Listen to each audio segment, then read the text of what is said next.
turongeye turabasuje cyane inshuti bavandimwe bakunzi banzuri business group limited, by'umwihariko mwebwe mudahwema kudukurikirana hano kuri channel yacu ya Nzuri Market. Tubahaye rero ikaze kandi tubibutsa gukomeza gukanda subscribe. Abatarakanda subscribe ni mukande subscribe kugira ngo mukomeze kureba ibyiza byose tugenda tubagezaho umunsi ku wundi, kugira ngo mukomeze murebe inzu zigurishwa, izikodeshwa, amasambu, shyamba, ibibanza, mbese imitungo itimukanwa muri rusange tugenda tubagezaho umunsi ku wundi. Ni mukomeze rwose mukore share, munasaba abandi batarabikora gukomeza gukanda subscribe. Nkuko mubimenyereye rero tubagezaho imitungo itimukanwa hirya no hino, tubagezaho ibintu byiza cyane rwose. Ni muri aka kanya rero tugiye kubereka inzu nziza cyane, ngira ngo mwatangiye kugenda muyibona, inzu nziza cyane y'akataraboneka, ifite design nziza cyane, ishushanyije neza, design nziza, inzu rwose iri ahantu heza cyane. Iyi nzu rero iri mu karere ka Gasabo hano mu mujyi wa Kigali, birumvikana muri quartier ikunzwe cyane, ikunzwe n'abatari bakeya, yitwa Kibagabaga. Inzu iri Kibagabaga, ahantu heza cyane, muri quartier nziza cyane, ahantu heza ho gutura ukaruhuka rwose, kuko ari ahantu heza hari amahumbezi. Iyi nzu rero ifite ibyumba 4, ikagira toilette na douche 3, ikagira salon nini cyane nziza, ikagira salle à manger, ikagira cuisine nziza nini, ikagira stock, ndetse ikagira na annex nziza kandi nini, ifite icyumba cy'umukozi, stock, cuisine yo hanze, toilette na douche byo hanze. Mbese ifite mu rugo hanini cyane, ifite jardin, parking nini cyane, ndetse akarusho k'iyi nzu ifite piscine nini rwose.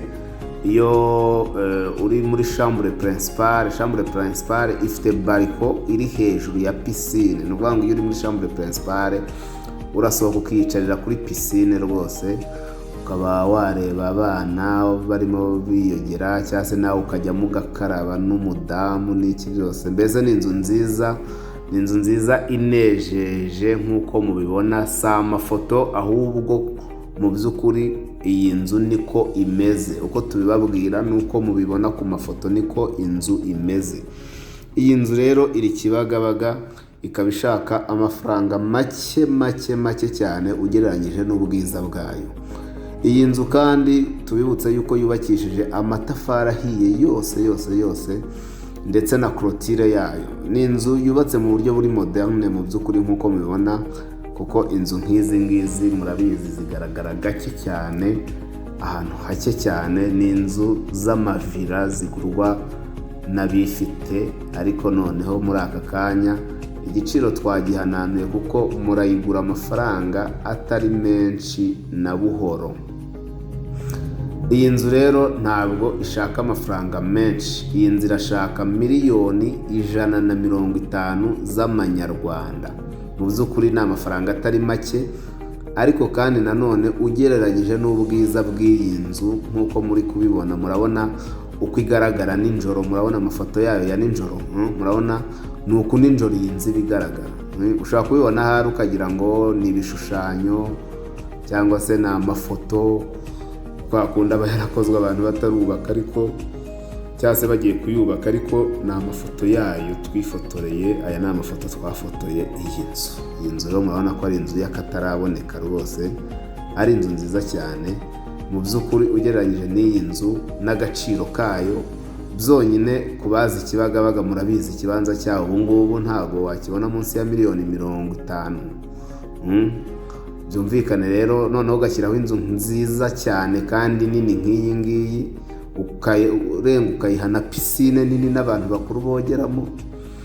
Byumvikane ko rwose iyi nzu irahendutse, mu by'ukuri irahendutse mu buryo bukabije, $150,000. kandi tubibutse yuko ziri negociable. Ahangaha rero twari twafashe amashusho bakiri muri finissage, murabona imashini itsindagira, ni hahandi uvuga uti amapave ntazigera yika, bitewe n'ukuntu nyine haba harakozwe. Ni miliyoni 150 ziri negosiyabule ziganirwaho. Duhamagare kuri 0788484897 cyangwa se duhamagare kuri 0781233012 si ibyo gusa kandi ushobora kudusura aho dukorera hano kuri Yamaha ugeze muri Feruje ukamanuka ugana Nyabugogo, etaje ya kabiri uvuye muri Feruje y'amatafari ahiye yanditseho Shema House. Dukorera muri etaje yayo ya nyuma, umuryango wa mbere ureba ku Gisozi. Wadusura ku zindi mbuga zacu arizo Instagram, Facebook page, Twitter, hose twitwa Nzuri Market, ni nkuko twitwa nyine kuri YouTube. Ni nako kandi wadusura kuri website yacu ukanze www.nzuri.rw.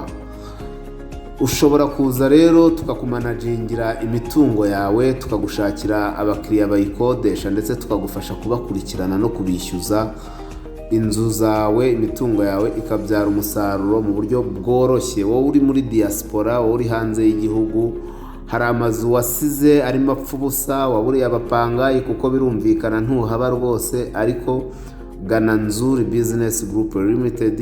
Izo nzu zidushyire mu maboko, tuzikubyariza umusaruro, tugushyiremo abakiriya, tubakurikirane, tuziteho, nawe ubashe kubona umusaruro w'ibyo wakoze.